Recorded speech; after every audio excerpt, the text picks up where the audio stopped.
గ్రంథములో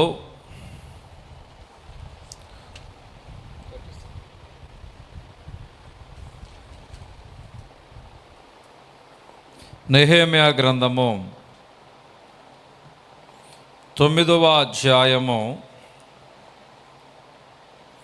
5వ వచనం దగ్గర నుంచి మనము చూసినట్లయితే, అప్పుడు లేవీయుడైన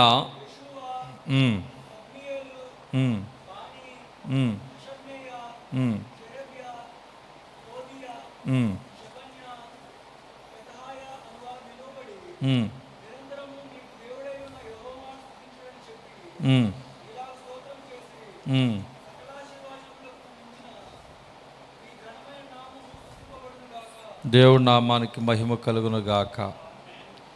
ఇక్కడ ఒక వ్యక్తిని గురించి మనం ధ్యానం చేసుకుంటున్నాం.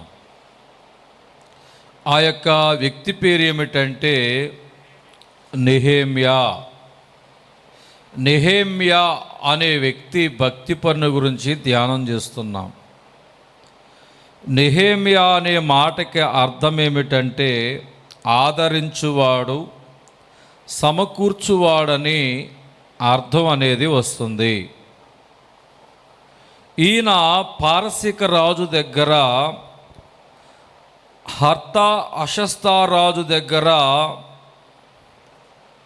కప్పులు అందించేవాడిగా, మొదటిగా భోజనం చేసేవాడిగా,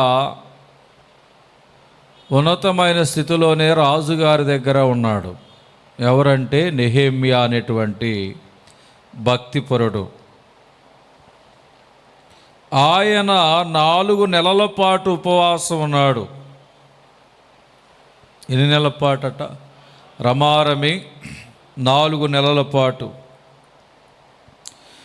ఇక్కడ రాజుగారి దగ్గర సుఖవంతమైన జీవితాన్ని జీవిస్తున్నాడు. ఏ జీవితాన్ని చెప్పండి? సుఖవంతమైన జీవితాన్ని జీవించేటువంటి పరిస్థితుల్లో ఎవరున్నారు అంటే ఈ యొక్క నెహెమ్యా మనకు కనబడుతున్నాడు.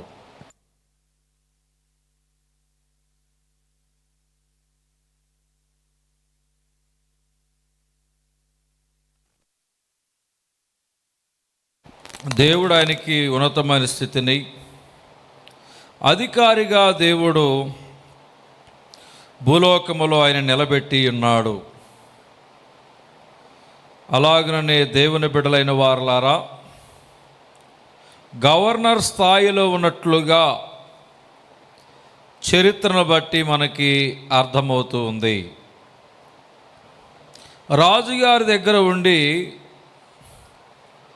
తన యొక్క శక్తిని ఉపయోగించుచు రాజుగారికి పరిచర్య చేస్తూ ఉండే అనుభవంలో ఆయన ఉన్నాడు. దేవుని ప్రియ సంఘమా, ఇక్కడ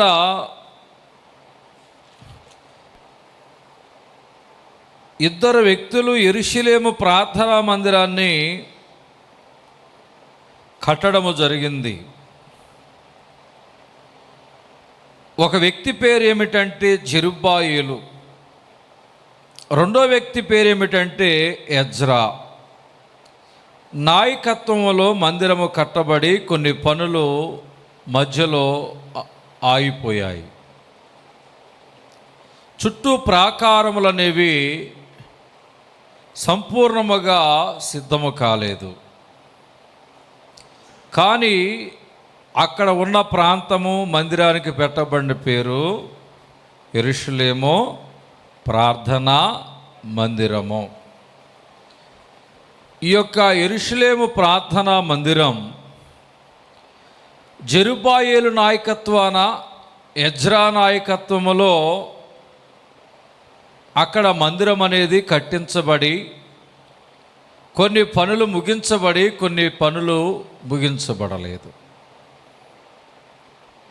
ఇలాగున ఉండగా దేవుని మందిర పనులు ఈ యొక్క నెహెమ్యా అనేటువంటి వ్యక్తి పాస్టర్ గారు కాదు, దైవ సేవకుడైతే కాదు, ఒక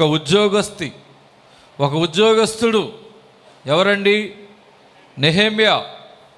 పని చేసుకునేవాడు, ఉద్యోగం చేసుకునేవాడు. రాజుగారి దగ్గర ఆయన ఒక స్థాయిలో ఉన్నాడు.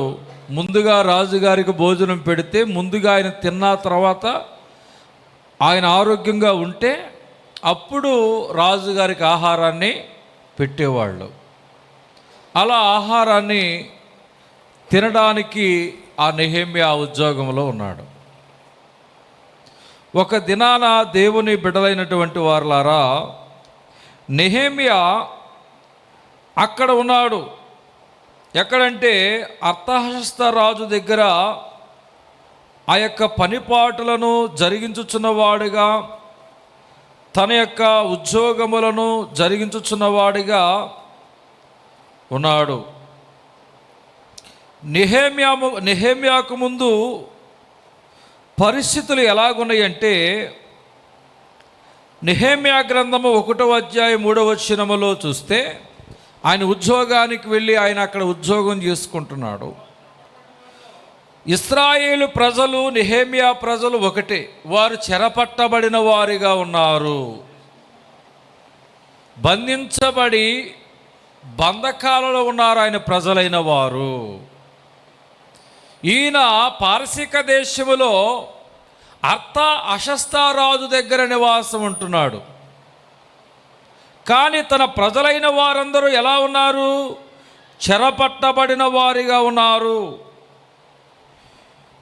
యెహోయాకీషు కాలం, అది సిర్కియా కాలము. నెహెమ్యా గ్రంథం 1వ అధ్యాయం 3వ వచనంలో చూస్తే వారు చెరపెట్టబడిన వారిలో శేషించిన వారు ఆ దేశములో బహుగా శ్రమలను నిందలను వారు పొందుచూ ఉన్నారు. మరియు యెరూషలేము యొక్క ప్రాకారములు ఏమై ఉన్నాయంటే పడద్రోయబడి ఉన్నవి. ఇప్పుడు నెహెమ్యా ఎక్కడున్నాడు? ఉద్యోగం పేరిట ఎక్కడికి వెళ్ళాడు? పార్సిక దేశానికి వెళ్ళాడు. ఏ రాజు కింద పనిచేస్తున్నాడు? అర్తహషస్త రాజు క్రింద ఆయన ఉద్యోగిగా పనిచేస్తున్నాడు. ఆయన అక్కడుండగా ఇక్కడ ఈ ప్రాంతంలో యెరూషలేము ప్రార్థనా మందిరం పరిస్థితి ఎలా ఉంది?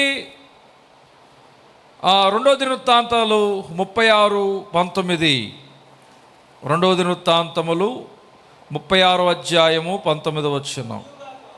అదియుగాక కల్దీయులు దేవుని మందిరమును ఏంటంట? దేవుని మందిరమును తగలబెట్టి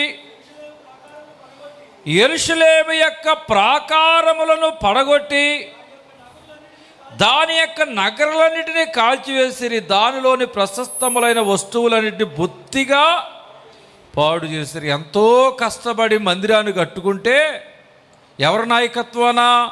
జెరుబ్బాయేలు నాయకత్వాన, ఎజ్రా అనేటువంటి వాని యొక్క నాయకత్వాన మందిరాన్ని, యెరూషలేము మందిరాన్ని కట్టడం జరిగితే ఆ కట్టడాలు జరిగినప్పుడు అవి ఏమైనాయి అంట? యెరూషలేము ప్రాకారాలు ఏమయ్యాయి? పడద్రోయబడ్డాయి. యెరూషలేము ప్రాకారాలు ఏమయ్యాయి? అగ్ని చేత కాల్చబడ్డాయి, అగ్ని చేత కాలిపోయాయి. శత్రువులైన వారు అలాగున దేవుని యొక్క నగరిని పాడు చేశారు. ఇంకా చూడండి, నెహెమ్యా గ్రంథము 5వ అధ్యాయము 3వ వచనం దగ్గర చూస్తే ఆ కాలంలో దేవాలయం పాడైపోటును బట్టి అక్కడ ప్రజల పరిస్థితి ఎలా అయిపోయిందో చూడండి. మరికొందరు క్షామమున్నందున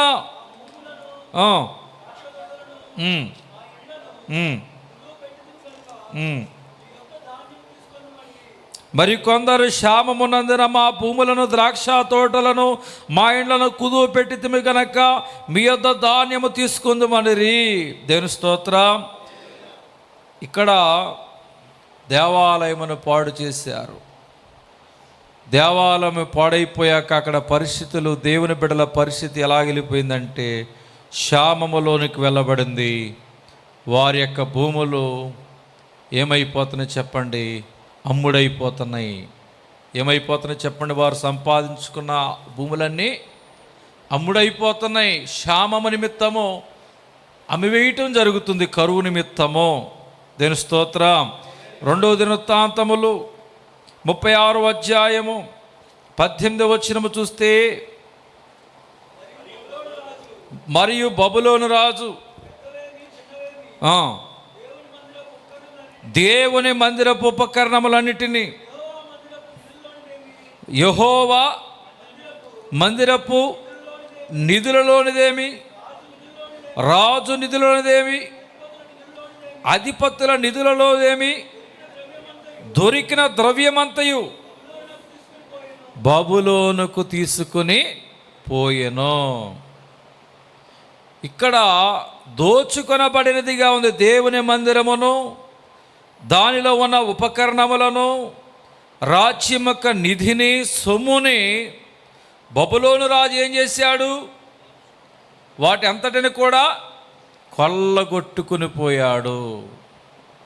యెరూషలేము యొక్క సౌందర్యమంతా పాడైపోయింది. యెరూషలేము యొక్క సౌందర్యమంతా, ప్రాకారమంతా కూడా పాడైపోయింది. దేని స్తోత్రం, దేని స్తోత్రం. ఇట్టి పరిస్థితికి కారణం ఏమిటి అంటే 36వ అధ్యాయము 12వ వచనం చూడండి. 2 దినవృత్తాంతములు. అతడు తన దేవుడైన యెహోవా దృష్టికి చెడు నడతను నడుచుచు ఆయన నియమించిన ప్రవక్త అయిన యిర్మీయా మాట వినకయు తన్ను తాను తగ్గించుకొనకయు ఉండెను. మరియు దేవుని నామమును బట్టి తన చేత ప్రమాణము చేయించిన నెబుకద్నెజరు రాజు మీద అతడు తిరుగుబాటు చేసెను. అతడు మొండితనము వహించి ఇశ్రాయేలు దేవుడిని యెహోవా వైపు తిరగక తన మనసును కఠినపరుచుకొనెను. దేవుని ప్రియ సంఘమా, రాజులైన వారు, ప్రజలు దేవుని మాట వినలేదు కాబట్టి అక్కడ వారి యొక్క హృదయాలు, మనసులను కఠినపరుచుకున్నారు కాబట్టి దేవుని ప్రియ సంఘమా, ఇట్టి స్థితి అనేది అక్కడ కనబడుతుంది. రెండవదిగా వారిలో తగ్గింపు జీవితము లేదు. అక్కడ ఏమి లేదు చెప్పండి? తగ్గింపు జీవితము లేదు. అందుకే ప్రాకారములు ఏమైపోయినాయి? పాడైపోయాయి. మందిరం యొక్క ప్రాకారములన్నీ పాడైపోయాయి, తగ్గింపు జీవితము లేకపోబట్టి. మూడవదిగా తిరుగుబాటు స్వభావము చేసే గుణము ఉన్నది అక్కడ ప్రజలలో. ఏముందంట? తిరుగుబాటు చేసే స్వభావము ఉన్నది. దేని స్తోత్రం. నాలుగవదిగా మొండితనము. వారిలో ఏముంది చెప్పండి? మొండితనం ఉందంట. మొండితనము కలిగిన కుటుంబాలు, జీవితాలు, ప్రాకారాలు ఏమైపోతాయి చెప్పండి అమ్మా? పాడైపోతాయి. కుటుంబాలు పాడైపోతాయి. మొండితనము మంచిది కాదు. దేని స్తోత్రం. తర్వాత మనస్సును వారు ఏం చేశారంట? కఠినపరుచుకున్నారంట. అక్కడ ప్రజల యొక్క మనసు ఎలాగుంది? కఠినముగా ఉంది. చాలామంది మనస్సును ఏం చేస్తారు? కఠినపరుచుకుంటారు. తర్వాత 2 దినవృత్తాంతములు 36:14 చూస్తే, అదియుగాక యాజకులలో జనులలోనూ అధిపతులుగా వారు అన్యజనులు పూజించి హేయమైన విగ్రహములు పెట్టుకుని బహుగా ద్రోహులై యెహోవా యెరూషలేములో పరిశుద్ధపరిచిన మందిరమును అపవిత్రపరిచిరి. హేయమైన విగ్రహములు పెట్టుకొని. అందుకే దేవాలయంలో మనం ఏం పెట్టకూడదు చెప్పాలి అమ్మా? విగ్రహాలు పెట్టకూడదు. ప్రాకారాలు పాడైపోవటం గల కారణం ఏమిటి? మందిరం ఎలాగుందంటే ముందు పరిశుద్ధంగా ఉంది. తర్వాత మందిరం ఎలా మారిపోయింది? ఇక్కడే ఉన్నారా? ఎక్కడికైనా వెళ్ళారా? తొందరగా వచ్చేయండి. దాని స్తోత్రం. ముందు మందిరం ఎలాగుంది? పరిశుద్ధంగా ఉంది. తర్వాత ఏమైంది? అపవిత్రపరచబడింది. ఎందుకని? ఆ మందిరములో ఏం చేశారంట వాళ్ళు? అన్యజనులు పూజించి ఏయమైన విగ్రహములు పెట్టుకుని బహుగా ద్రోహులైరి యెరూషలేములో పరిశుద్ధపరిచిన మందిరమును అపవిత్రపరిచిరి. దేవుని మందిరములో ఏమనకూడదు చెప్పాలి? విగ్రహాలు ఉండకూడదు. ఉండొచ్చా? దేవుడు నిర్గమాకాండము 20:12 అంటాడు, పైన ఆకాశమందు కానీ ఉందా? 12 వినయ్యా. నిర్గమాకాండము 20:4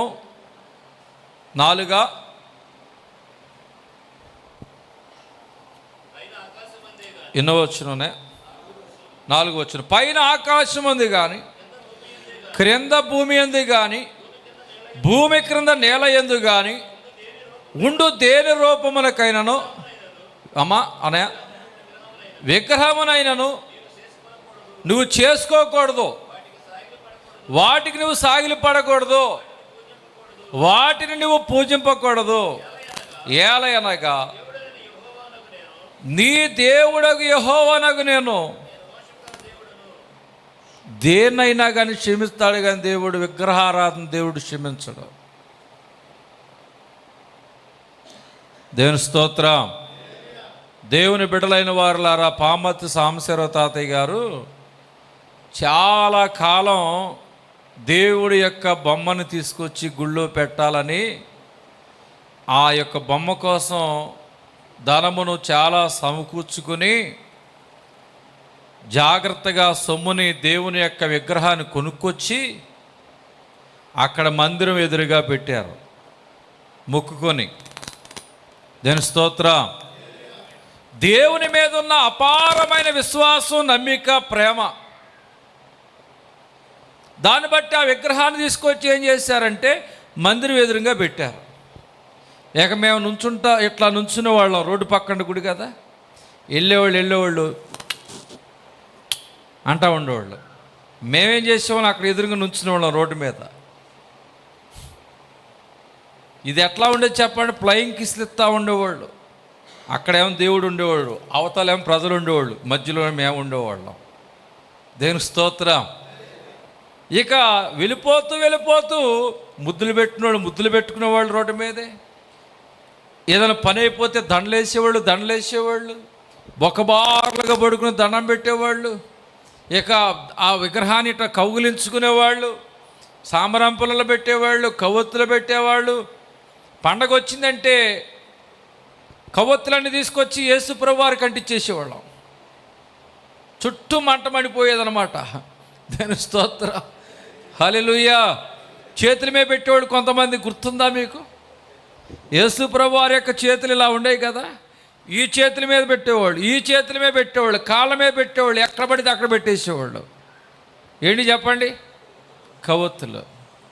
దేవుని దగ్గరనే కొవ్వొత్తు పెట్టాలి అని గుర్తుపెట్టుకోండి. మీరు గూగుల్ ఇమేజెస్లో జీసస్ ఇమేజెస్ అని కొడితే, సెర్చ్ చేస్తే ఒక ఫోటోకి అసలు పొంతనే ఉండదు.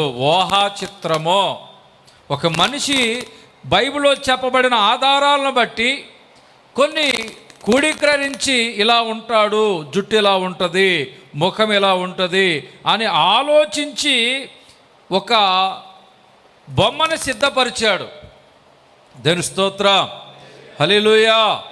కాబట్టి దేవుడేమన్నాడు? నేను ఆత్మ, పైన ఆకాశం అందు కానీ క్రింద భూమి అందు కానీ భూమి క్రింద ఉన్న నేల ఎందు కానీ దేని రూపము నువ్వు సాగిలి పడకూడదు, నమస్కరించకూడదు, పూజింపకూడదు. నేను రోషము కలిగిన దేవుడని దేనైనా క్షమిస్తాను కానీ విగ్రహారాధన నేను క్షమించను అంటున్నాడు దేవుడు. ఆనందమాత అంటున్నారు. ఏ మాత?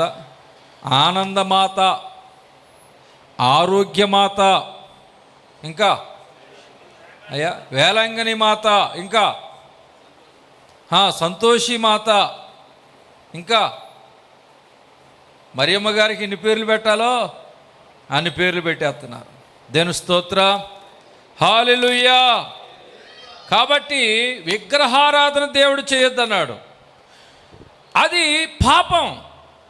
దేవునికి కోపం పుట్టించే పాపం అది అందుకనే అది తీసివేయబడి మందిరంలోంచి పక్కకు పెట్టడం జరిగింది. దేని స్తోత్రం. చాలామంది చెప్తారయ్యా, ఆ విగ్రహం తీసుకొచ్చి చక్కగా పైన పెట్టవచ్చు కదా.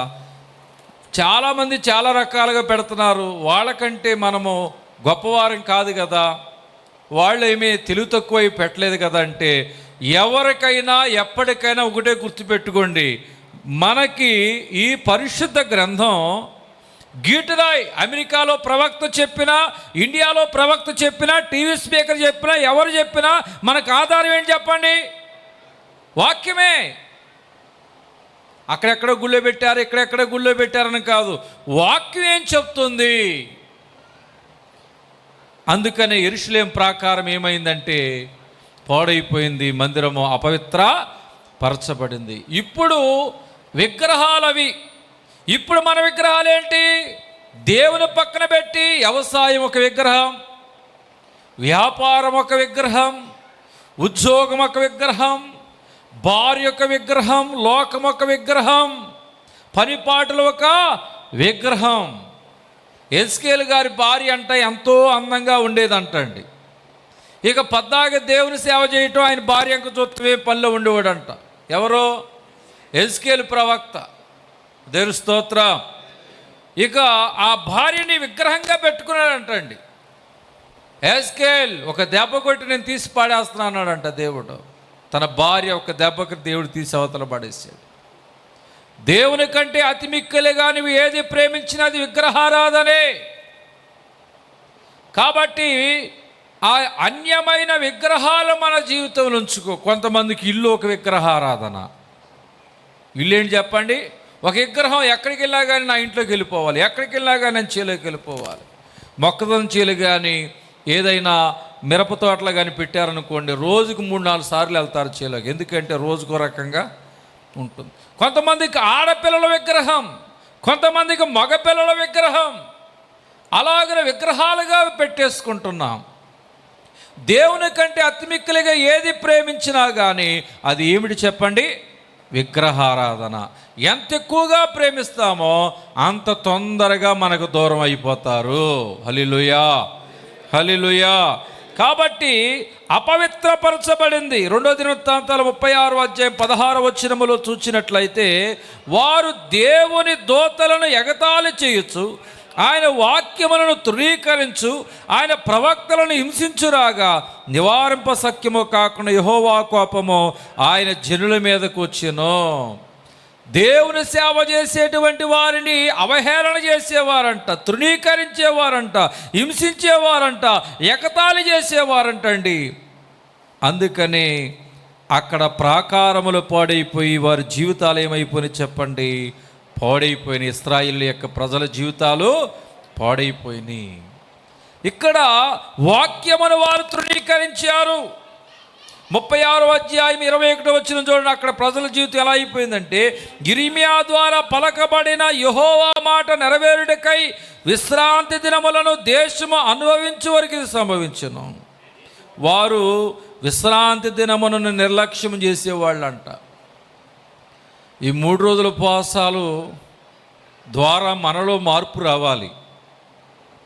ఉపవాస ప్రార్థనకి వచ్చామంటే మనలో ఏం రావాలి? మార్పు రావాలి. నువ్వు ఎప్పుడైతే మారుతావో నీ జీవితాన్ని అప్పుడు మారుస్తాడు దేవుడు. గట్టిగా చెప్దాం. నీ మనసు దేవుని వైపు తిరగాలి, నీ జీవితం దేవుని వైపు తిరగాలి. ఆనాటి ప్రజలకి క్షామాలు, కష్టాలు, వారు ప్రేమించిన యెరూషలేము మందిరాలు, ప్రాకారాలు పాడైపోయి అంటే కారణం ఏంటో తెలుసా? వారు విశ్రాంతి దినమును ఏం చేశారంటే నిర్లక్ష్యము చేశారు. హల్లెలూయా, హల్లెలూయా. ఈనాడు ఈ లక్షణాలని మనలో ఉన్నాయా? దేవుని మాట వినకపోవటం, తగ్గింపు జీవితం లేకపోవటం, తిరుగుబాటు స్వభావం, మొండితనం, మనసును కఠినపరుచుకోవటం. మందిరం అంటే దేహం అనేటువంటి దేవాలయం. మందిరం అంటే ఏంటి చెప్పండి? దేహం అనేటువంటి దేవాలయాన్ని మనము అపవిత్రపరచటం, అలాగే దేవుని పిల్లలైన వారిని ఎగతాళి చేయటం, వాక్యమును తృణీకరించటం, దైవజనులైన వారిని హింసించటం, అలాగే విశ్రాంతి దినాన్ని నిర్లక్ష్యము చేయటం అనేటువంటి పరిస్థితులు మన జీవితంలోకి వచ్చినప్పుడు మన జీవితంలో క్షామము, కరువు, నిందలు, అవమానాలు, శ్రమలు మన జీవితములు వచ్చి మీదపడతాయి. ప్రాకారములు పాడైపోయినట్లుగా మన జీవితాలు కూడా ఏమవుతాయి చెప్పండి? పాడైపోతాయి. హల్లెలూయా, హల్లెలూయా. ఈరోజు నీ ప్రాకారం ఎలా ఉంది?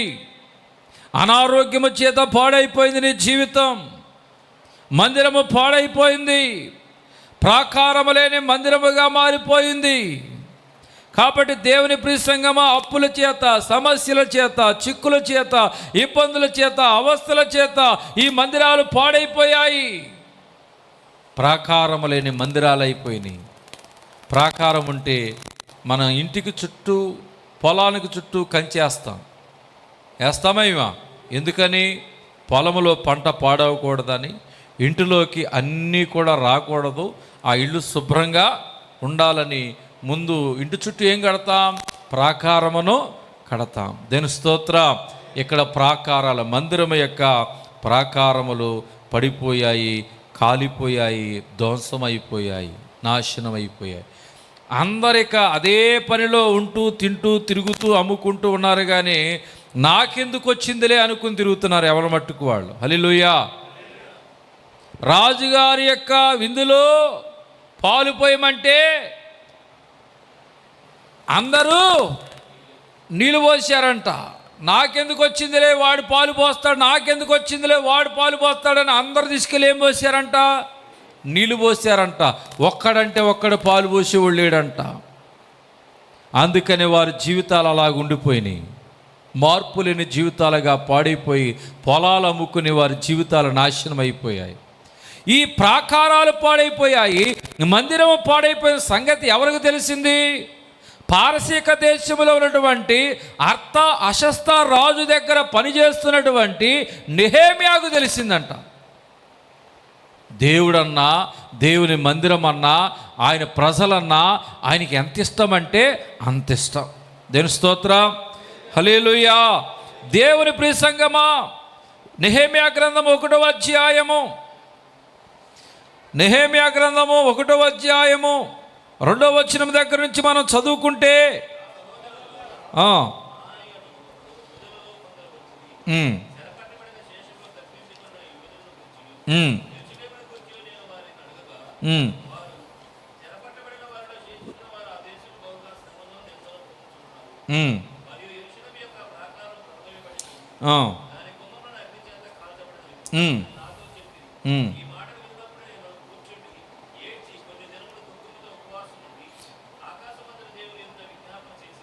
దేవుడి నామానికి మహిమ కలుగును గాక. ఎక్కడో దేశంలో ఉన్నటువంటి దేవుని బిడ్డలైనటువంటి వారులారా, పారసీక దేశంలో ఉన్నటువంటి నెహెమ్యాకి విషయం తెలియగానే ఏం చేశాడంట ఆయన? అవునా, కాలిపోయినాయా అన్నాడా? ఏం చేశాడంట? ఆ మాట తెలియగానే ఏం చేశాడు? మందిరం యొక్క ప్రాకారాలు పాడైపోయినాయని తెలియగానే కూర్చుని ఏడ్చాడు. హల్లెలూయా. దగ్గరున్న వాళ్ళు ఏమో ఏడవడం లేదు. దూరంగా ఉన్నటువంటి నెహెమ్యా ఏం చేశాడు? కూర్చుని ఏడ్చాడు అక్కడే. ఏడ్చిన తర్వాత ఏం చేశాడు? కొన్ని దినములు ఏం చేశాడు చెప్పండి? కొన్ని దినములు ఉపవాసం ఉండి ఆకాశమందు దేవుని ఎదుట విజ్ఞాపన చేశాను. చూడండి, మనం చేయలేని పనులు దేవుడు చేయాలంటే ముందు మనం ఏం చేయాలంటే ఉపవాస ప్రార్థన చేయాలి. నీ బలము చాలినప్పుడు, దేవుని బలము కావాలనుకున్నప్పుడు ఉపవాస ప్రార్థన చేయాలి. నీ బలమునకు మించిన పనులు దేవుని బలము నీ జీవితంలో జరిగిస్తుంది. ఆమె చెప్దాం. నీ బలహీనత తట్టు చూడకు, నా బలము తట్ట దిగు చూడుమో. నీ బలమునకు మించిన పనులు, నీ బలమునకు మించిన పనులు నా బలమే గదా చేయవలసిను, నా బలమే గదా చేయవలసిను. అను విచారము కూడదు నీకు, మహిమతలంపులు కావలెను. హల్లెలూయా. నీ బలమునకు మించిన పనులు దేవుని బలమే కదా చేయవలసిను. ఉపవాస ప్రార్థనలు అంటే మన జీవితంలో వచ్చిన సమస్యలకి పరిష్కారము జరిగే ప్రార్థనలు. ఉపవాసం చేశాడు యెహోషాపాతు ఒక్కరోజే. ఆయన యుద్ధము చేయకుండానే దేవుడు యుద్ధము చేసి మాటుగాండ్ర చేత బెరాకాలోయలే ఏం చేశాడు? మాటుగాండ్ర చేత హతం చేసేసాడు దేవుడు. మన బలము చాలినప్పుడు, దేవుని బలం మనకు కావాలనుకున్నప్పుడు మనం ఏం చేయాలి? నీ శత్రు బలమంతటి మీద నీకు విజయం కావాలంటే నువ్వు దేవుని సన్నిధిలో ఉపవాసం ఉండి ప్రార్థన చేస్తే ఖచ్చితంగా నీ శత్రు బలమంతటి మీద దేవుడు నీకు ఏమిస్తాడో తెలుసా? విజయం ఇస్తాడు. హల్లెలూయా.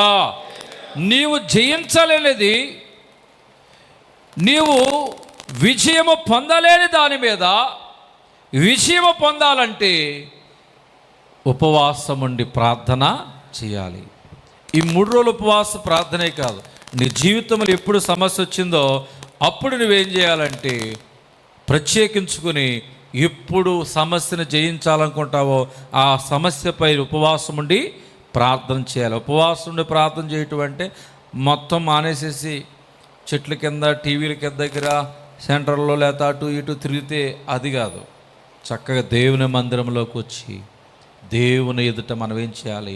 ఉపవాసం ఉండి ప్రార్థన యెహోషాపాతు చిన్న పిల్లల మొదలుకొని పెద్దవారు, వయసుడు పని ముసలివారందరూ కూడా దేవుని మందిరంలోనికి నడిపించి ఆయన ఏం చేశాడంటే ఉపవాసం పెట్టి ప్రార్థన చేయించిన తర్వాత దేవుడి యుద్ధము జరిగించాడు. గడిగలు చెప్దాం. మన కుటుంబంలో సమస్యలు వచ్చాయా? ఆ సమస్యలపై విజయం పొందాలంటే ఆ సమస్య గురించి దేవునితో తీర్మానం చేసుకుని మన ఉపవాసముని ప్రార్థన చేస్తే దేవుడు మనకేమిస్తాడు?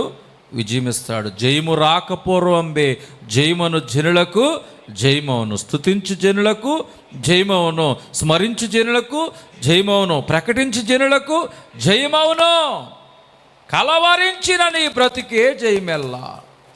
ఉపవాసం ఉంటున్నావంటే దేవుడు నాకు జయమిస్తాడు అంతే.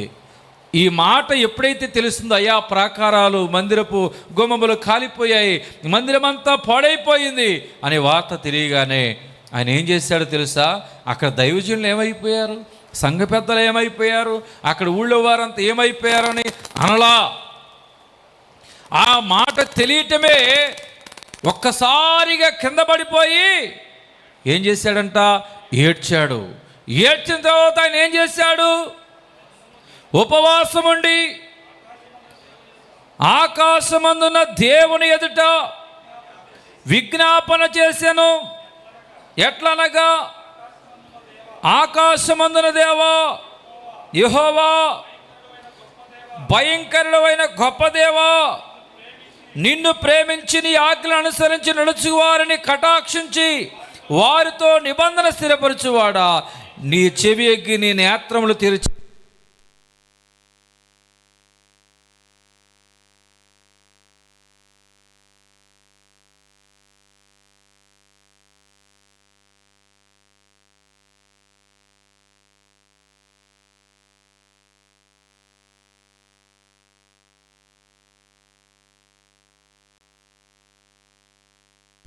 సేవకుడైన మోషే చేత నీవు నిర్ణయించిన ఆజ్ఞలైన కట్టడలైన విధులైన మేము గైకొనపోతిమి.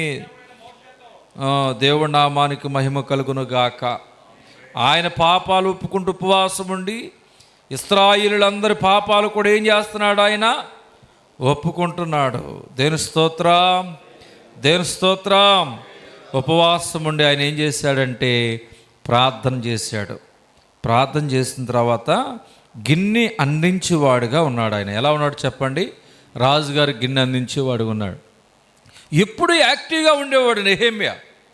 రాజుగారి దగ్గరికి వెళ్ళేపాటికి ఆ ముఖం ఎలాగుంది? 2వ అధ్యాయంలో 2వ వచనములో రాజుగారు అంటాడు, కాగా రాజునికి వ్యాధి లేదు కదా, నీ ముఖము విచారముగా ఉన్నదేమి, నీ హృదయ దుఃఖము చేతనే అది కలిగినదని నాతో అనగా, నేను మిగులు భయపడి రాజు చిరంజీవి అగునుగాక, నా పితరుల సమాధులను పట్టణము పాడైపోయి దాని గుమ్మముల అగ్ని చేత కాల్చబడి ఉండగా నాకు దుఃఖముఖము లేకపోవునా అని రాజుతో అంటుని.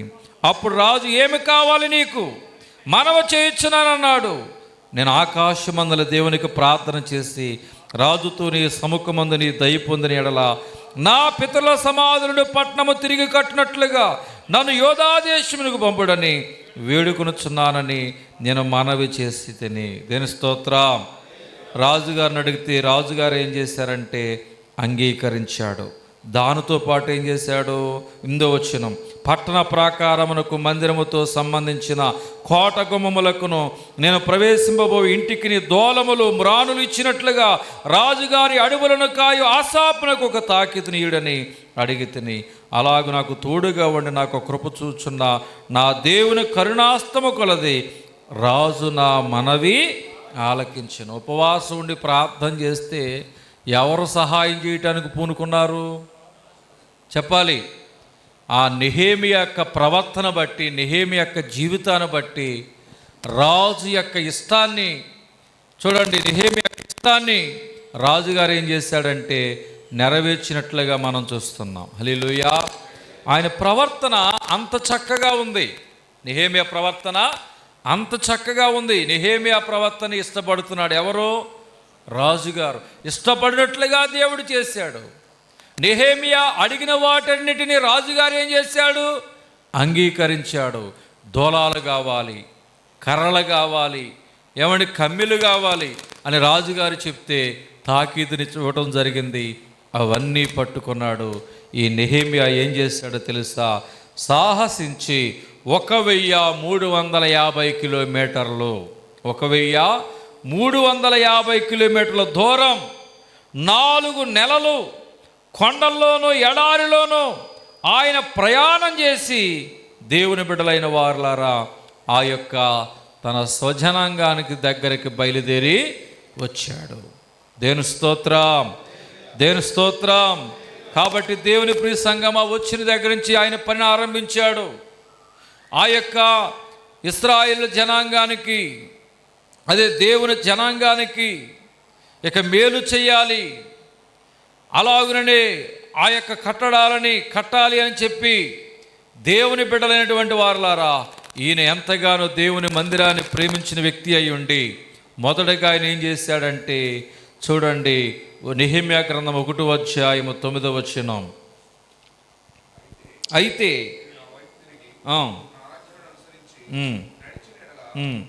పూదిగంతముల వరకు మీరు తోలివేయబడిన అక్కడ నుండి సహా మిమ్మను కూర్చి నా నామము ఉంచుటకు నేను ఏర్పరచిన స్థలంకు మిమ్మను రప్పించదని సెలవిచ్చితివి కదా. చెరపట్టబడిన దేవుని ప్రజలని ఏం చేశాడో తెలుసా? నెహెమ్యా విడిపించాడు వెళ్ళి. హల్లెలూయా. 2వ అధ్యాయం 10వ వచనములో హోరోనీయుడైన సన్బల్టను అమోనీయుడైన టోబియాను దాసులను ఇశ్రాయేలుకు క్షేమము కలగచేయుడు ఒకడు వచ్చినని విని బహుగా దుఃఖపడు. ఇశ్రాయేలుకు క్షేమము కలగజేయవాడు ఒకడు వచ్చాడు. ఎవడాయన? నెహెమ్యా. నేను చూడంగానే అమ్మో మనకి మంచి చేసేవాడు వచ్చాడని అనుకోవాలి జనం. హల్లెలూయా, హల్లెలూయా. ప్రకటన గ్రంథము 5వ అధ్యాయం 11వ వచనము చూడండి. ప్రకటన గ్రంథము 5వ అధ్యాయము 11వ వచనం.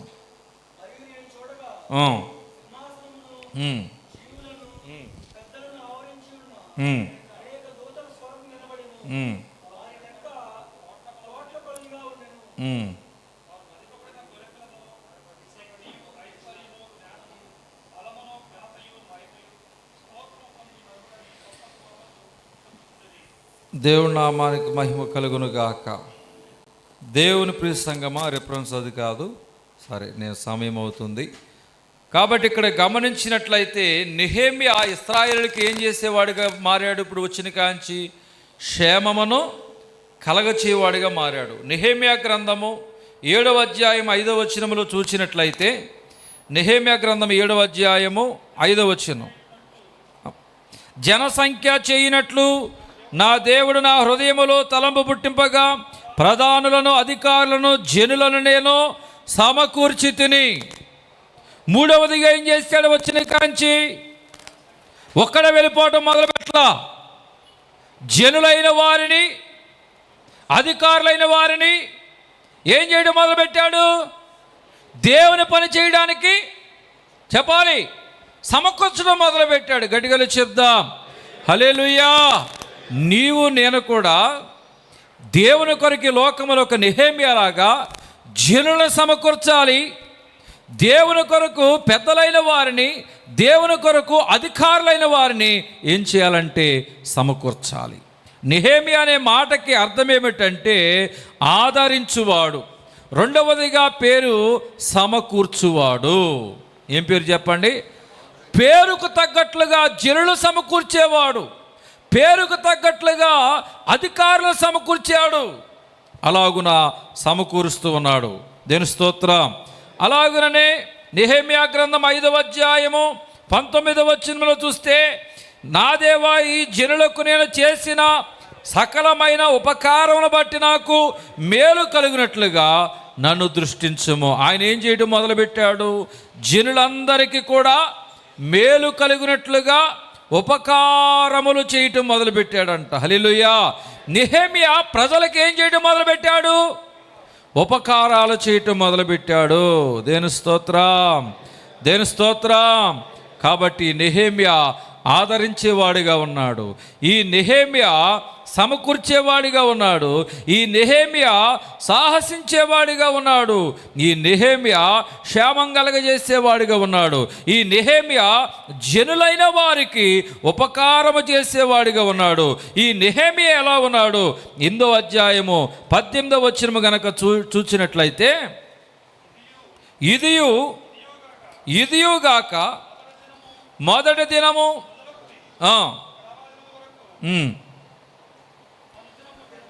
ఎజ్రా దేవుని ధర్మశాస్త్ర గ్రంథము చదివి వినిపించుచు వచ్చిన వారి ఉత్సవమును 7 దినముల వరకు ఆచరించిన తర్వాత విధి చొప్పున 8వ దినమున వారు పరిశుద్ధ సంఘముగా కూడుకునిరి. నెహెమ్యా వచ్చిన కాంచి వాళ్ళందరూ ఏమవుతున్నారు చెప్పండి? పరిశుద్ధ సంఘముగా కూడుకోవటం మొదలుపెట్టారు. గట్టిగా చెప్దాం. నాకు ఈరోజు చాలా సంతోషం అనిపిస్తుంది. ఎందుకో తెలుసా? మా నాన్నగారు, నాయనమ్మ గారు, పూర్ణయ్య గారు ఉండగా మధ్యాహ్నం నాడు ఒక రోజున ఎంతమంది కనపడేవాళ్ళు అంటే 2-3 కనపడేవాళ్ళు. మధ్యాహ్నం ఉపవాస కూడుకులకి ఎంతమంది ఉండేవాళ్ళు తెలుసా? 2 లేదా 3 ఉండేవాళ్ళు అండి. దేవుని స్తోత్రం. తర్వాత 3వ రోజుకి కానీ 3, 4, 5, 6 అయ్యేవాళ్ళు. ఆ రాత్రికి కొంచెం వచ్చేవాళ్ళు. 4వ రోజుకి ఒక 25 మందో 30 మందో అయ్యేవాళ్ళు. అలా కాలక్రమేణా దేవుడు ఏం చేశాడంటే సంఘములో ఒకరిలో ఒకరికి దేవుడు ఉజ్జీవం కలగచేసి దేవుడు నడిపిస్తూ ఉన్నాడు. గడిగలు చెప్దాం. నెహెమ్యా ఏం చేశాడు? వచ్చిన కాంచి చెర నుండి విడిపించాడు. నీ బిడ్డలైన వారిని విడిపించాలని, యవ్వన కుమార్తెలను, యవ్వన కుమారుని విడిపించాలి. పాపము లోకములో నుండి విడిపించాలి. దేవుని బిడ్డలైన వారులారా, నీ బిడ్డలైన వారిని క్షేమ మార్గములో నెహెమ్యాలాగా నువ్వు నడిపించాలి. నీ బిడ్డలైన వారిని, నీ కుటుంబాన్ని ఏం చేయాలి? దేవుని కొరకు సమకూర్చాలి. అలాగే నీ కుటుంబము కొరకు నువ్వు ఏం చేయాలి? నీ మందిరము కొరకు ఉపకారము చేసేవాడిగా ఉండాలి. నీ యొక్క సంఘమును, నీ యొక్క కుటుంబాన్ని పరిశుద్ధ జనాంగముగా చేర్చుటకై, సమకూర్చుటకై కూడుకునే విషయాలలో మనమందరము కూడా నెహెమ్యాలాగా నడుమును కట్టుకునే వారిగా ఉండాలి. గడిగలు చెప్దాం. పరిశుద్ధ సంఘముగా కూడుకొని ఇక అందరికి చెప్పాడు, మనం ఏం చేయాలంటే ప్రాకారములని కట్టాలి, ప్రాకారాలని కట్టాలని చెప్పగానే అందరిలో ఏమొచ్చిందో తెలుసా? ఒక ఉద్యమం వచ్చింది. గడిగలు చెప్దాం. పురుషులందరూ కూడా మీరు దేవుని పరిచర్యలో సాగాలి, దేవుని యొక్క ఆరాధనలో ఉండాలి, ఉపవాస ఆరాధనకు రావాలి, వాక్యానుభవంలో పెరగాలి, ప్రార్థన జీవితంలో పెరగాలి, పరిచర్య జీవితంలో పెరగాలి, దేవుని యొక్క మందిర కట్టడాలలో పరిచర్యలో మీరు పాలుపంపులు పొందాలి అని దైవజనులు చెప్పినప్పుడు ఆనాటి విశ్వాసులైన వారు ఎలా ఉజ్జీవింపబడ్డారో, కదిలారో, ఈనాడు మనము కూడా దైవజనుడు చెప్పినట్లుగా మనం విని కదలగలిగితే గొప్ప ఉజ్జీవం మన సంఘాల్లో, మన కుటుంబాల్లో, మన జీవితాల్లో దేవుడు కలగచేస్తాడు. గడిగలు చెప్దాం హల్లెలూయా, హల్లెలూయా. మనము మందిరంలో ఏమవ్వాలంటే ఒక రాయి అవ్వాలి, ఒక ఇటుకు రాయి అవ్వాలి. దేవుని మందిరములో మన పని కనపడాలి, మన దేవుని మందిరములో మన భాగం కనపడాలి. అలా నెహెమ్యా కాలం నాటి ప్రజల వలె ఒక ఉజ్జీవం మంద కనపడాలి. దేవుని సేవలో నువ్వు లేకపోతే ఆ పని జరగదు అనేటువంటి పని నువ్వు కలిగి ఉండాలి. గడిగలు చెప్తాం హల్లెలూయా. పరిచర్య చేసే వారిని దేవుడు ఏం చేస్తాడు చెప్పండి? విస్తరింపజేస్తాడు. ఏమండి, ఎవడైనా పాడు చేసేవాడిని అసలు జోలికి ఎవడే వెళ్ళండి. పాడు చేసేవాడిని, అలిగేవాడి జోడికి, కేకలేసేవాడి జోడికి, అరిసేవాడి జోలికి ఎవడైనా వెళ్తాడా? ఎవడ వెళ్ళడం. కానీ ఎవడైనా ఒక మంచి పనిని ప్రారంభించాడు అనుకోండి, ఇక ఎన్ని ఇబ్బందులు వస్తాయి చూడండి. ఎవరు చేయలేని పనిని ఎక్కడి నుంచో వచ్చి నెహెమ్యా కష్టపడి, ఇబ్బందులు పడి, అవస్థలు పడి, రాజుగారిని అడిగి డబ్బుని, ధనాన్ని, అక్కడ కావలసిన దేవుని మందిరానికి కావలసిన సమకూర్చుకొని ఇక్కడికి వచ్చి దేవుని పని ఆరంభిస్తే ఆయన యొక్క ప్రయాణ మార్గంలో ఎన్నో ఇబ్బందులు వచ్చాయి, అయినా కానీ తట్టుకుని వచ్చాడు. దేవుని పనిని ఆరంభించడం మొదలుపెట్టాక ఎన్నో ఇబ్బందులు మనకి ఎదురైనట్లుగా మనం తెలుసుకుంటున్నాం. మీకు ఈ నెహెమ్యా ఎవరో తెలియాలంటే ఈ తరం నెహెమ్యా మీకు తెలియాలి. ఈ తరం నెహెమ్యా తెలిస్తే ఆ తరం నెహెమ్యా గురించి మీకు అర్థమైద్ది. ఈ తరం నెహెమ్యా అంటే హైదరాబాద్లో ఉన్నటువంటి సతీష్ కుమార్ గారు ఎన్ని రోజుల్లో మందిరాన్ని కట్టాడు చెప్పండి? ఎలా కట్టాడు ఆయన? ఎవరిని ఆధారం చేసుకుని కట్టాడు? యెరూషలేం ప్రాకారాలని ఎవరు కట్టారు 52 రోజుల్లో? చెప్పాలి. నెహెమ్యా కట్టాడు. గడిగలు చెప్దాం. ఇప్పుడు అర్థమైందా? ఆ నెహెమ్యా 52 రోజుల్లో సతీష్ కుమార్ గారు మందిరాన్ని కట్టాడంట. హైదరాబాద్లో మనం తెలుసుకున్నాం కదా. ఆయన అలా కట్టాడంటే ఎవరు ఆధారం చేసుకుని కట్టాడు? నెహెమ్యాని ఆధారం చేసుకుని. నెహెమ్యా గ్రంథం 6వ అధ్యాయము 15వ వచనం చూద్దాం. ఈ ప్రాకారము ఏలుల మాసము 25వ దినమందనగా 52 దినములకు ప్రాకారమును కట్టుట సమాప్తమాయను. 52 రోజులకి ఎక్కడి నుంచి? పారసక దేశం నుంచి వచ్చి ఏం చేశాడు? జనులందరిని ఉజ్జీవింపజేసి, జనులందరిని కూడా సమకూర్చి, జనులందరూ కూడా ప్రోత్సాహపరిచి ఏం చేశాడంటే ప్రాకారములను కట్టాడు. యెరూషలేం ప్రాకారం ఎన్ని రోజుల్లో కట్టాడు? 52 రోజుల్లో కట్టాడు. దేవుని స్తోత్రం. దేవుని కొరకు పరిశుద్ధమైన ప్రాకారమును కట్టాడు. దేవుని ప్రియ సంగమా, ఈ యొక్క నెహెమ్యా గురించి మనం చేసినట్లయితే, ఈ నెహెమ్యా అనేటువంటి వాడు ఎలాంటి వాడంటే దేవుడిని, దేవుని మందిరాన్ని ప్రేమించిన వ్యక్తి. దేవుని స్తోత్రం, దేవుని స్తోత్రం. కాబట్టి యెరూషలేము ప్రాకారాలు కాల్చబడ్డాయనగానే ఏడ్చాడు, రోధించాడు. అంటే దేవుని యొక్క సన్నిధి, దేవుని నివాసం ఉండే స్థలం, దేవుని యొక్క మందిరములో ఆయన తేజోమహిమ నిలుచు స్థలమని అని ఎరుగునవాడు. కాబట్టి దేవుని మందిరం అలా పాడైపోయిందనగానే దేవుని మందిరాన్ని ప్రేమించేవాడు కాబట్టి అంతగా ఏడ్చాడు. వాక్యం ఏం చెప్తుందో తెలుసా? యెరూషలేమును ప్రేమించువారు వర్ధిల్లెదరు. గట్టిగా చెప్దాం. దేవుని మందిరాన్ని ప్రేమించేవారు ఏమవుతారు చెప్పాలి? వర్ధిల్లెదరు. ఈరోజు మీ లాభాన్ని పోగొట్టుకుని నష్టపరుచుకుని దేవుని దగ్గరకు వచ్చారు కదా, మీరు ఏమవుతున్నారు తెలుసా? రానున్న దినాలలో మిమ్మల్ని పొలములో దేవుడు వర్ధిల్లింప చేయబోతున్నాడు, ఉద్యోగములో వర్ధిల్లింప చేయబోతున్నాడు, వ్యాపారములు వర్ధిలింప చేయబోతున్నాడు. మీ బిడ్డల జీవితములు వర్ధిలింప చేయుచున్నాడు. మీ ప్రయత్నములన్నిటిలో నా యేసయ్య మిమ్మల్ని వర్ధిలింప చేయబోతున్నాడు. ఆమేన్. ఎందుకని?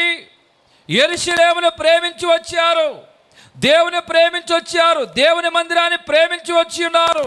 యెరూషలేమును ప్రేమించువారు వర్ధిల్లుదురు అని దేవుని యొక్క వాక్యం చెప్తుంది. కాబట్టి నెహెమ్యా దేవుని మందిరాన్ని ప్రేమించే వ్యక్తి. ఎప్పుడైనా ఇది నా మందిరం అని, ఈ మందిరము కొరకు నువ్వేమైనా చేయగలిగావా? ఈ మందిరముతో నువ్వేమైనా చేయగలిగావా? దేవుని మందిరము కొరకు నువ్వేం చేయగలిగావు? ఒక బూజైనా కనపడిందనుకో, ఒక పుల్లబట్టునైనా మనం తుడిచేయాలి. దేవుని స్తోత్రం.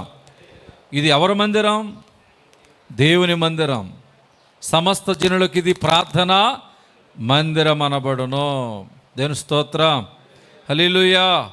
నేను ఎక్కడో ఒక మాట విన్నా. ఒక తాగుబోతు ఆయన వచ్చాడంటే గుళ్ళోకి.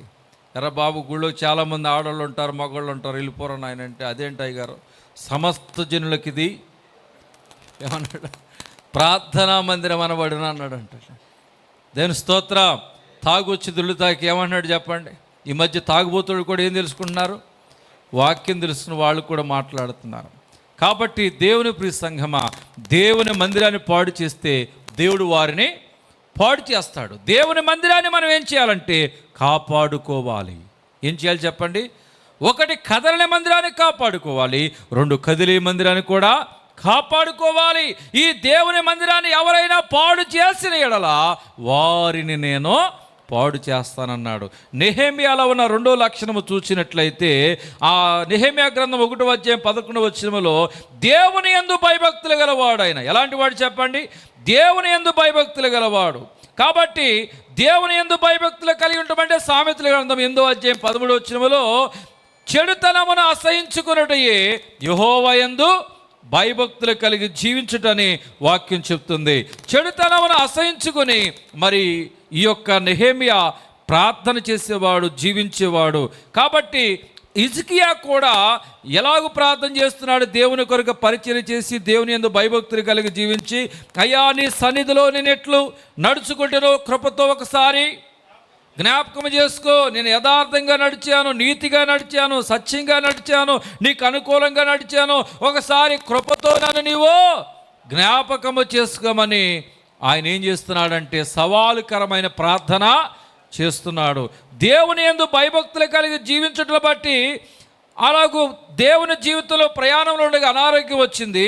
ఆయన దేవుని కొరకు జీవించిన విధానాన్ని, దేవుని కొరకు చేసిన పనిని ఆయన రోషముగా, సవాలుకరంగా, ఇదిగో నీ కొరకు నేను ఇది చేశాను, నన్ను బ్రతికించు అని ప్రార్థన చేస్తున్నాడు. దేవుని స్తోత్రం. హల్లెలూయా.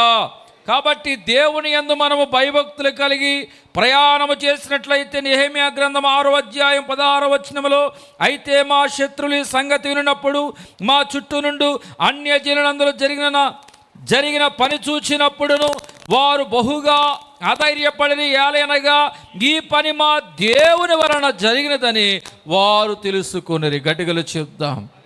నీ శత్రువులైన వారు ఆశ్చర్యపడినంతగా, నీ శత్రువులైన వారిని వింతగా చూచినంతగా, నీవు చేయలేని పని, మనుషులు చేయలేని పని దేవుడు నీ ద్వారా ఈ లోకములో జరిగించబోతున్నాడు. ఆమేన్. ఎప్పుడది? దేవుని యందు భయభక్తులు కలిగి నెహెమ్యాలాగా మనము జీవించినప్పుడు దేవుడు నెహెమ్యా ద్వారా 52 రోజుల్లో ప్రాకారములను దేవుడు కట్టించాడు. దేవుని స్తోత్రం. అలాగే నెహెమ్యా గ్రంథం 2:18 చూసినట్లయితే, ఆయన ఎలాంటి వాడు? ఇదియుగాక నాకు సహాయం చేయు దేవుని కరుణాహస్తమును గూర్చి రాజు నాకు సెలవిచ్చిన మాటలని నేను వారితో చెప్పి తిని, అందుకు వారు మనము కట్టుడుకు పూనుకొందుము రండి అని చెప్పి ఈ మంచి కార్యము చేయుటకై బలము తెచ్చుకొనిరి. హల్లెలూయా. నెహెమ్యా దేవుని కార్యాలు చేయడానికి, పని చేయడానికి పూనుకొనిన వ్యక్తి ఎవరంటే నెహెమ్యా. గడిగలు చెప్దాం. దేవుని మందిర పనులు కానీ, దేవుని యొక్క ఆరాధన పనులు కానీ, సమకూర్చే పనులు కానీ, చేర్చే పనులు కానీ, కూర్చే పనులు కానీ పూనుకునే వ్యక్తి ఎవరంటే, దేవుని కార్యాలు పూనుకునే వ్యక్తి ఎవరో తెలుసా? నెహెమ్యా. భయపడేవారు కూడా ఆయన ఏం చేసేవాడంటే ధైర్యపరిచేవాడంట. భయపడేవారిని కూడా ఏం చేసేవాడండి? ధైర్యపరిచేవాడంట. మేలు చేయటము, మంచి పని చేయటము ఆరంభించినప్పుడు మేలు కలుగు మార్గానికి ఆటంకాలు ఎక్కువ. గడిగలు చెప్దా హల్లెలూయా. కాబట్టి దేవుని ప్రియ సంగమా, దేవుని పనిని మొదలుపెట్టాక ఆటంకాలు చూడండి. నెహెమ్యా జీవితంలో మరి నెహెమ్యా గ్రంథం 2వ అధ్యాయం 10వ వచనములో, హోరోనీయుడైన సన్బల్లటాను, అమోనీయుడైన టోబియాను దాసుడును ఇశ్రాయేలుకు క్షేమము కలగచేయు ఒకడు వచ్చినని విని బహుగా దుఃఖపడిరి. పని మొదలు పెడితేనంట, గోళ కట్టడం మొదలు పెడితే శత్రువులు ఏం చేస్తున్నారంట చూచి చెప్పండి, ఏడుస్తున్నారంటండి. మంచి పని మొదలు పెడితే, గోడలు కట్టడం మొదలు పెడితే శత్రువులు ఏం చేస్తున్నారు? ఏడుస్తున్నారు. అరే ఏడమాకు అప్పు చేసుకున్నాను అంటాడు ఒకడు నీ ఏడిపే నా ఎదుగుదల అంటాడు. దేవుని స్తోత్రం. కాబట్టి ఒక మంచి పని చేస్తుంటే అక్కడ మరి ఏం చేస్తున్నారు ఇద్దరు వ్యక్తులు? అమ్మో ప్రాకారాలు కట్టేస్తున్నారు, అమ్మో వాళ్ళ పిల్లలకు ఉద్యోగాలు వచ్చేసినాయి, అమ్మో వారు ఇల్లు కట్టేస్తున్నారని చుట్టుపక్కల వారు ఏడ్చేవాళ్ళు ఎందరో ఉంటారు. అంతమంది ఏడ్చినా కానీ నెహెమ్యా ఏం చేస్తున్నాడు? ఏ మాత్రం కూడా ఆగకుండా మరి ఆ యొక్క ప్రాకారములను కడుతూనే ఉన్నాడు. 19వ వచనం చూడండి. హోరోనీయుడైన సన్బల్లటు, అమ్మోనీయుడైన దాసుడు టోబియా అని వారు అరబీయుడైన గెషెము ఆ మాట విన్నప్పుడు మమ్మల్ని హేళన చేసి మా పని తృణీకరించి మీరు చెయ్యి పని ఏమిటి? రాజు మీద తిరుగుబాటు చేయుదురా అని చెప్పిరి. హేళన చేశారంటండి. ఏం చేశారు చెప్పండి? హేళన చేశారంట. ఎలా హేళన చేశారు? 4వ అధ్యాయం 3వ వచనంలో చూసినట్లయితే, అమోనీయుడైన టోబియా ఆత్మీయతను ఉండి వారి కట్టిన దానిపైకి ఒక నక్క ఎగిరినట్టయినా వారి రాతి కూడా పడిపోవును. అయ్యా మనం కట్టే గోడలంట, రాతి గోడల మీద నక్క దూగితే పడిపోతాయి అంట. ఇదిగో రాజులు చెప్తున్నారంటే వాళ్ళు ఎన్ని మాటలనే చెప్పని, మీరు మట్టికి కట్టడాలు ఆపొద్దు, నక్క దూగితే పడిపోతేనే అవమానించారంటండి. నువ్వు కట్టే కట్టడాలు నక్కొచ్చి ఎగిరి దూకిందనుకో, నువ్వు కట్టే కట్టడాలు ఏమైతే పడిపోతాయని పెద్ద పెద్ద రాజులైనటువంటి వారు ఆ మాటలంటూ ప్రజలలో ఈ నెహెమ్యా వెంట ఉన్నటువంటి ప్రజలని ఏం చేస్తున్నారో తెలుసా? అవమానిస్తున్నారు. ఈరోజు నిన్ను, నీ వెంట ఉన్న జనులని, నీ బంధువులని, నీ కుటుంబీకులని ఈ లోకంలో చాలామంది అవమానిస్తున్నారేమో. అవమానించే వారిని నెహెమ్యాను కూడా పని చేస్తుండగా ఏం చేశారు? అవమానించారు. పట్టించుకోవాలా, ఆయన పని చేసుకుంటూ వెళ్ళిపోయాడు. గోడ కట్టడం ఆగిందా? ఆగల. నవ్విన వాళ్ళు పళ్ళు బయటపడ్డాయి, గోడ కట్టేయటం జరిగింది. ఎక్కడైతే అవమానించబడ్డాడో అదే స్థలంలో నెహెమ్యా ఏమయ్యాడంటే దేవుని చేత ఘనపరచబడ్డాడు. గడిగలు చెప్తా, ఇవాళ నీ జీవితం అవమానానికి గురైంది అంటే రానున్న దినాలలో దేవుడు ఘనపరచబోతున్నాడు. హల్లెలూయా. అవమానించారు. నువ్వు కట్టేటువంటి ఈ గోడ మీద నక్క దూకిందనుకో, ఏమైతే పడిపోద్దని అవమానించారు. అయినా కానీ దేవుని కొరకు చేసే పని ఆపాడా? ఆపలా. దేవుని కొరకు చేసే పని ఆపలేదు. ఇంకా చూడండి, మరి 4వ అధ్యాయం 1వ వచనం, మేము గోడ కట్టుచున్న సమాచారం విని సన్మనాడు మిగులు కోపగించి రౌద్రుడై యూదులను ఏం చేశాడంట? ఎగతాళి చేశాడంట. దేవుని స్తోత్రం.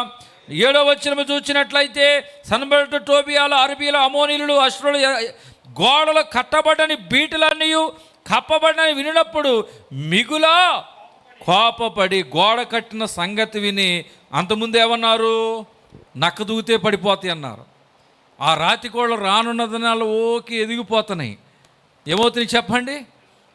ఈ కట్టడాలేమో ఆగటం లేదు. నెహెమ్యా కట్టడం మట్టికి ఆపటం లేదు. అక్కడ వారికి ఏం కలుగుతుందంట? గోడ కట్టిన సంగతి విని అక్కడున్న రాజులకి ఏం కలిగింది? కోపం కలిగింది. 4వ అధ్యాయం 7వ వచనములో అక్కడ చూడండి ఏమంటున్నారంటే, ఆటంకపరచుటకు కట్టుకుని ఏం చేశారంటే అక్కడికి వచ్చారంట. దేని స్తోత్రం. 6వ వచనంలో చూస్తే, అయినను పని చేయుటకు జనులు మనసు కలిగి ఉండెను గనుక మేము గోడను కట్టుచుంటిమి, అది సగము ఎత్తు కట్టబడిను, ఎంతకంటే వీళ్ళు ఎత్తు కట్టలేరు అన్నారండి. దేని స్తోత్రం. కానీ దేవుడు ఏం చేశాడు నెహెమ్యా ద్వారా? కట్టలేరు, మనుషులు కట్టలేరు అని అంటే నెహెమ్యా ద్వారా దేవుడు సగం కట్టబడినటువంటి గోడని ఇంకా ఏం చేశాడు? ఎత్తుగట్టించాడు. మొదలుపెట్టిన కార్యాలు మధ్యలో ఆగిపోయాయేమో, ఇక మీరు చెయ్యలేరు, స్లాబు పోయలేరు, అప్పు తీర్చలేరు అని ఎవరైనా మిమ్మల్ని అంటున్నారేమో. మరి మనుషులు ఈ రకంగా మాట్లాడితే దేవుడు నీ ద్వారా ముగించబోతున్నాడు.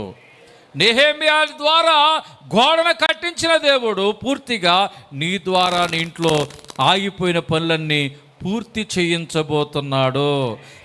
మరలా 6వ అధ్యాయం 1వ వచనంలో ఆని చేయడానికి పూనుకున్నాడు. 4వ వచనంలో మరి మా యొద్దకు రా, ఇదిగో నీతో మాట్లాడాలన్నా కానీ నాకు బోళ్ళంత పని ఉంది, నేను మట్టికి నీ దగ్గరికి రాను అన్నారు. నువ్వు గోడలు ఎందుకు కడుతున్నావో మాకు తెలుసులే, రాజు మీద తిరుగుబాటుతనము చేసి ప్రజలందరి చేత నువ్వే రాజు అవ్వాలని నువ్వు గోడలు కడుతున్నావని ఆయన మీద ఏం చేశారంట? పని ఆపాలని, నిందలని మోపినట్లుగా కనబడుతుంది.